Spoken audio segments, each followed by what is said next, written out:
Time for more of the Rod Peterson Show. Welcome back to the program, everybody. Very special day, and I got to say, I'm very blessed. Thank you. It is my 48th birthday, and I'm not the guy that's like, oh, look at me, it's my birthday. But everybody's been really nice, and that includes Jeremy Davis, downtown Toronto in the Game Plus studios, up on the show. Thank you, Jeremy. Armando Moreno, Mexican football reporter in Mexico City. Happy birthday, Rod. Feliz cumpleaños. How do you say that, Al? Don't ask me. Didn't you wish you could scout in Mexico when you were a GM? I've been to Mexico several times. But that's about it. Not for football. Yeah, no, vacation. Alan Ford joining us here in the bunker, a guy that I've got immense respect for, known him a long time. And for those that don't know, Alan, you played how many years with the Riders? 12. Still hold the record for the longest punt in Grey Cup history. Did you know that? Yes, I did. How long was it? I think it was 89. Yeah, there you go. And then assistant GM for the Rough Riders all through the 80s, won the Grey Cup in 89, and then the general manager all through the 90s. How many years as GM in management? 11. Yeah. Well, the GM, I was 11. Right, and then another 4 or 5 years as right. assistant. So there's very few people that have more years with the Rough Rider franchise than Alan, but he also went and helped out in Hamilton. Was Lancaster there then? Yes, he was. Yeah. And the the Hamilton ownership had basically collapsed. So the league appointed me to go into Hamilton and run it for the rest of the year before the new owner came over.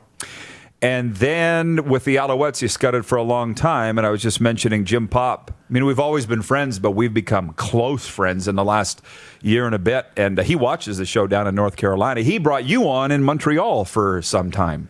Yeah, I scouted basically Western Canada for Montreal for about 5 years.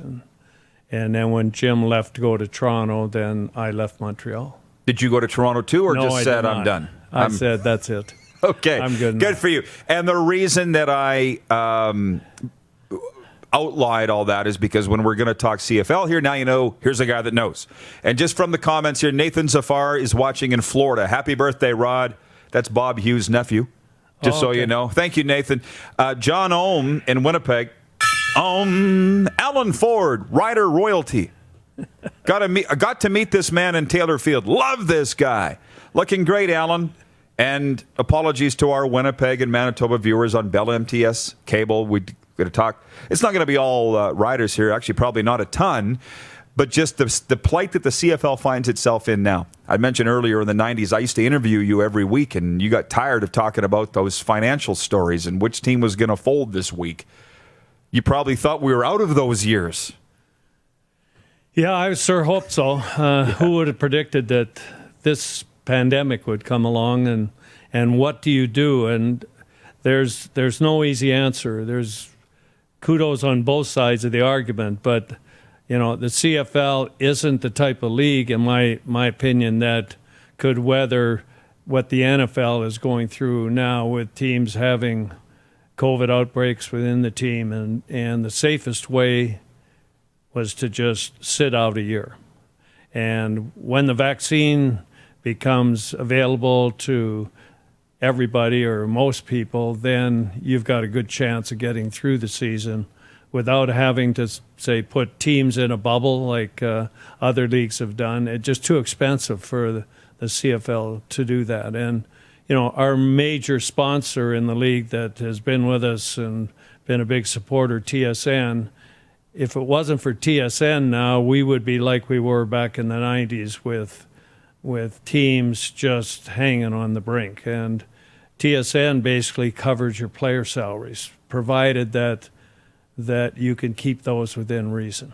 The CFL would have no chance at all without TSN. But with the season scrapped in 2020, you're one of a few. Dave Hodge is another. Willard Reeves have said it was the right decision. I think we can all reluctantly swallow that and say, okay, but 2021, if there isn't one, and I got to think there's a chance that there isn't, Al. What are your thoughts on an upcoming season? Well, I think the chances are a lot better now than they were 3 months ago. And the development of a vaccine that will be distributed by Canada and the United States and make North America basically free of this terrible pandemic over probably by September, October, November, somewhere in that time frame, there'll be enough vaccines given that the herd immunity will reduce the risk of your team contracting a strain of the virus. And then what do you do? CFL great Alan Ford with us talking about the future of the CFL. For all the CFL fans across the continent, you're welcome, because the guy has a lot of knowledge. But can you explain then, because what you're doing is you're telling us why why Randy Ambrosie came out on this show and during Grey Cup Unite Week and said the optimism is because of the vaccine. You're saying all the same things. It's sort of like if the vaccine isn't widely distributed, and we pray that it is, but if it's not, you're not playing because the cost of the bubble. You've said it. Can you explain that to our viewers? That football is different than every other sport. Well, I think if you look at the financial statements of every team in the CFL, there's not a whole bunch of teams that are making a whole bunch of money, even with the TSN support. So now we go through a season of no football, and you come back to play next year. If you tried to put teams in a bubble, you would have the costs of players, accommodation, and food for like 5 months, and the CFL just doesn't have that kind of money. And so the opportunity to do that is not there in the CFL with other major sports, that their television revenue is so great that they can survive just on television revenue. They don't need people in the stands. We still need people in the stands. But this is the pinch. If the vaccine isn't available widely and you can't play in a bubble, then they're not playing. I mean, the concept of playing with no fans isn't a concept, is what you're telling me. Exactly. Was this preventable at all? Because you've known me a long time. I've studied CFL history. There's a lot of smart business guys have come through here over the years, and nobody's been able to figure out a way to turn a profit, a big profit. Why is that?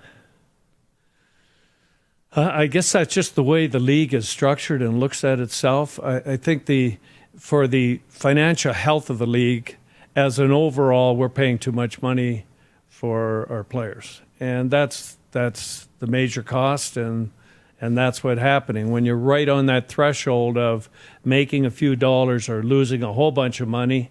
The major part of that is your expenses of players, the travel for players to go to play in other centers. It's very, very close to break even every year, and that's the way some of the owners have looked at it. Here in Saskatchewan, we're still one of the few community-owned teams, so when we have our telethons or we go to our fans, they are generally there to really support the club and know it's a valuable part of our existence. It's really the major show that we have across Canada and in a lot of areas of the United States to show what Saskatchewan is like. Sure, but back to that CFL history, I was around watching in 87 and 97. The telethons were to save the riders, not the league. The difference here is that you could save the riders and the league could still go down the toilet. Right? That's the peril that the league is in right now. The difference, too, back in 87, there was gate equalization in those days. And same revenue sharing. Revenue sharing. But basically it was they took your gate and your fundraising and lumped it in, and you shared that among the other teams. So when it came to the end of the season, instead of the Saskatchewan Roughriders getting money, we were giving money back to the league to give to other teams that had completely overspent. And if you want to be competitive, money talks. Yes, but now we're getting somewhere. And I might keep you for an extra segment or two, Alan, if that's okay. That was the 80s. In the 90s, other teams were in danger of folding. You were telling me this, not in interviews, but when the tape recorder was turned off. But it had to really grind your gears that you guys were working so hard here and sending money off to the teams that had $1 million quarterbacks. And it happened, folks. You know what I'm talking about. Right. Absolutely, 100%. That was my appeal to clubs that we're playing against, that we're competing with, that they had no idea of looking at a salary cap or what they're spending. They didn't care. And so a lot of them had private owners for 2 or 3 years, and that was enough for the private owner. They just throw it back to the league. So here you can't throw it back to anybody because we're community owned. Exactly. But I don't see how the CFL business model has changed a ton. Well, there is a cap now, I understand. Yes. There was a modest cap my last few years. Yeah, Cal Murphy called it a guideline. A guideline, yeah. And some people believed it, some didn't. And with the new cap, the one thing I think that the league has done better than what was going on when I was GM is they now are having a way to at least police the cap, and pretty accurately too. But the things come up where the general manager in BC, one of the players is complaining he's owed another $150,000 that was in a side letter. At least.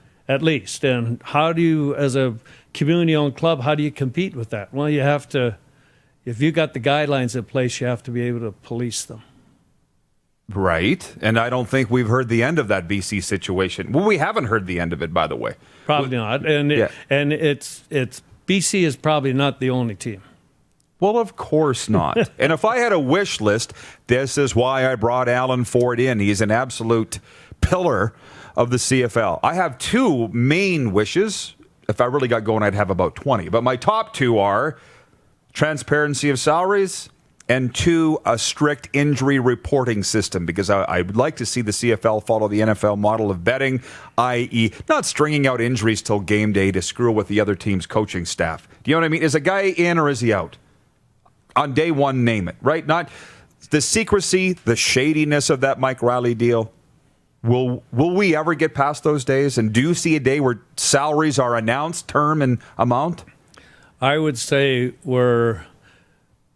compared to when I was there, we're 75% better in those things. Wow. I think that they are doing a good job in most instances. And that's why the league is so competitive. I mean, the East still has a ways to go, but in the West, all the teams the last couple of years have been very competitive. It's not like the Edmonton Eskimos are winning every year, as was when I was there. They're finishing first all the time, and you would go to a game and they'd have somebody new on defense that was playing middle linebacker that you'd never heard of, and he would be an all-star in the game somehow. And so their players had a lot more on their practice squad than what was supposed to. Sure, and that's also Paul Jones, but don't forget too, you told me, players have told me, Hugh Campbell's told me, and you know this. Hugh would say, get your best offer from Team X and I'll beat it by $15,000. Yeah. All the time. Yeah. How do you fight that? Yeah. Well, that's a pretty easy way to negotiate if the player wants to be there.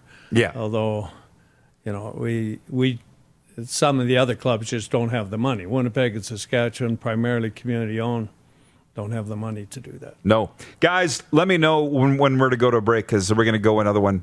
Okay, we're going to go to a break right now. Al, can you stick around for another segment? Sure. And we'll talk about, we've covered the past of the CFL. I want to talk a bit about where the league's going, okay? Sports update coming up. Viewer takeover. You're watching the RP Show on Game Plus TV, Facebook Live, and listen live for Suds Full Service Car Wash at rodpeterson.com. You're watching Rod Peterson On Demand. For more of The Rod Peterson Show, visit rodpeterson.com or follow Rod Peterson on social media.